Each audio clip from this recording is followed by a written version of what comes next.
You are sitting in a completely silent room. Maybe it is an important meeting.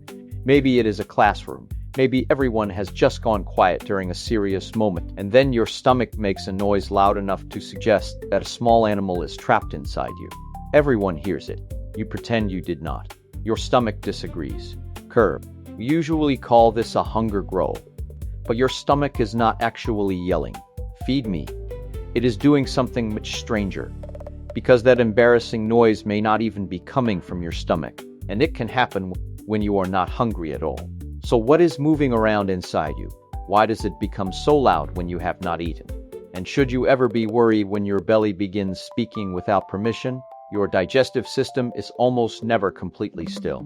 Even while you are sitting, sleeping, or trying to look professional, the muscles inside your digestive tract are working.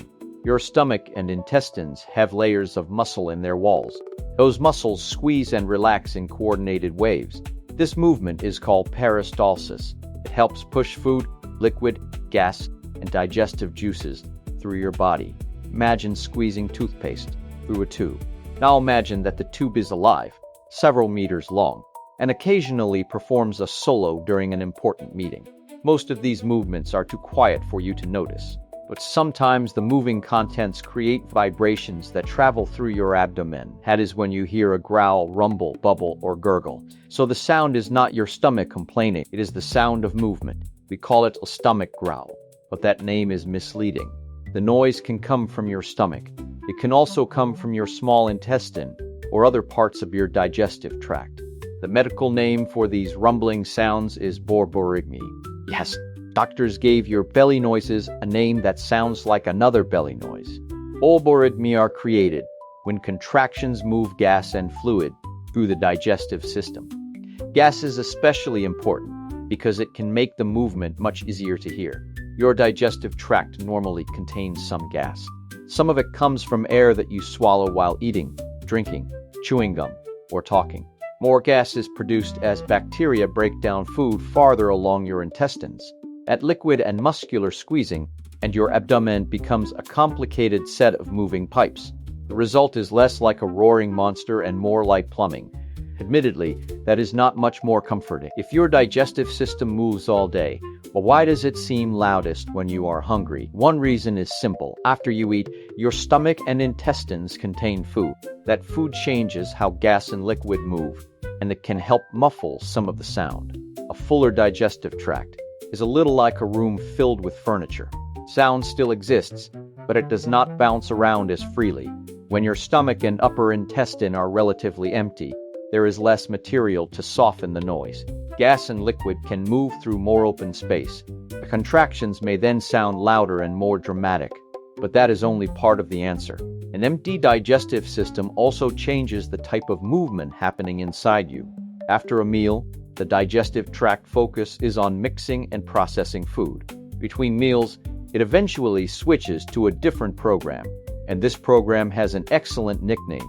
Several hours after eating, your stomach and small intestine begin a repeating pattern of activity called the migrating motor complex. Let us call it the 2100, because your stomach already has enough difficult words to remember. The 2100 happens mainly during fasting, when you are no longer actively digesting a recent meal. For a while, the digestive tract may be relatively calm. Then contractions begin. They become stronger and more organized. A powerful wave travels from the stomach or upper small intestine farther down the digestive tract. Its job appears to be a kind of housekeeping. It helps move leftover material, secretions, and other contents forward before the next meal arrives. Think of it as the night cleaning crew in a shopping center. The customers are gone, the doors are closed, and suddenly the cleaning machines become the loudest things in the building. Those stronger contractions can move pockets of gas and liquid. That movement can create the classic hunger growl. So your empty stomach is not simply begging for lunch. Part of your digestive system may be cleaning the building. The housekeeping cycle and the feeling of hunger can happen around the same time. That is why the sound feels like a direct command from your body. You hear a growl. You notice that you have not eaten. Then your brain translates the message as emergency, fine sandwich. But the noise itself does not reliably measure how hungry you are. You can feel hungry without making any noticeable sound. You can also make a very loud sound without desperately needing food. Hunger is controlled by a much larger system involving your brain, digestive organs, nerves, hormones, habits, and the availability of food. Sometimes you feel hungry because your body needs energy. Sometimes you feel hungry because you always eat at that time.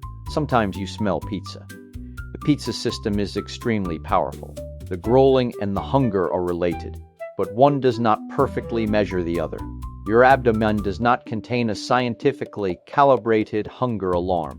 It contains moving muscle, liquid, gas, and very poor social timing. When you eat, the migrating motor complex is interrupted. Your digestive tract switches from fasting mode back into meal processing mode. The stomach begins mixing food with digestive juices. The intestines start handling the new material. That change can stop the repeating fasting contractions that produce the loud growl. Food may also reduce how clearly you hear the movement. This is why a snack often appears to silence your stomach. But eating does not make your digestive system stop moving. It does the opposite. Digestion creates plenty of movement, and people can still experience gurgling after a meal. You may swallow air while eating. Liquid may move through the stomach. Gas may travel through the intestines. The difference is that after eating, you usually do not interpret every noise as hunger. You simply blame lunch. Stomach growling is not exclusive to an empty stomach. It can happen shortly after you eat. It can happen when you drink a lot of liquid. It can happen when gas shifts position. It may become more noticeable after certain foods that produce extra gas or are difficult for you to digest. Carbonated drinks bring their own bubbles into the situation. Eating quickly can make you swallow more air.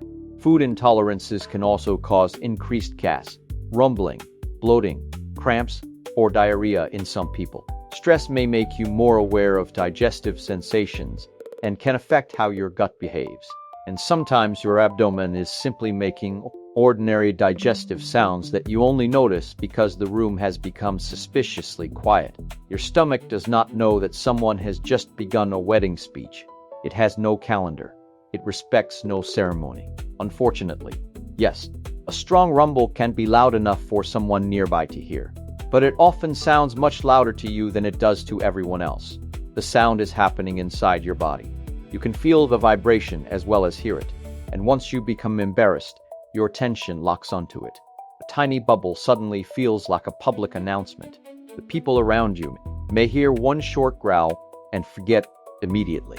Meanwhile, you are planning to change your name and move to another country.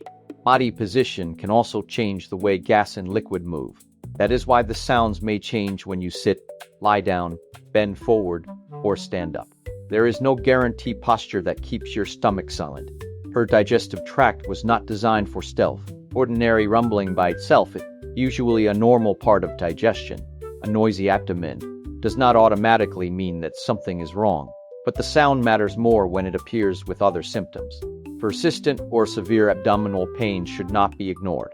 Neither should repeated vomiting, major swelling of the abdomen, ongoing diarrhea, constipation with significant discomfort, blood in the stool, unexplained weight loss, or a major change that does not go away. In those situations, the important issue is not how funny the noise sounds, it is what else is happening with it. Digestive sounds can become more noticeable with conditions such as food intolerance, infection, or changes in intestinal movement. A growl alone is usually just a growl. A growl accompanied by serious or persistent symptoms deserves medical attention. So do not diagnose yourself by placing your ear against your stomach. You will mostly discover that the human body is wetter and noisier than expected. Your stomach does not growl because it is empty and angry. The sound comes from contractions moving gas, liquid, digestive juices, and other contents through your stomach and intestines. It can happen during digestion. It can happen after drinking. It can happen because of swallowed air. And when you have not eaten for several hours, the migrating motor complex may create stronger housekeeping waves through your digestive tract. With less food present to soften the sound, those movements can become surprisingly loud. So the next time your stomach growls in a silent room, remember this: there is probably no monster inside you. Your digestive system is simply cleaning, moving, and preparing for whatever comes next. Of course, everyone else in the room does not need to know that. Just look calmly at the person beside you and let them take the blame.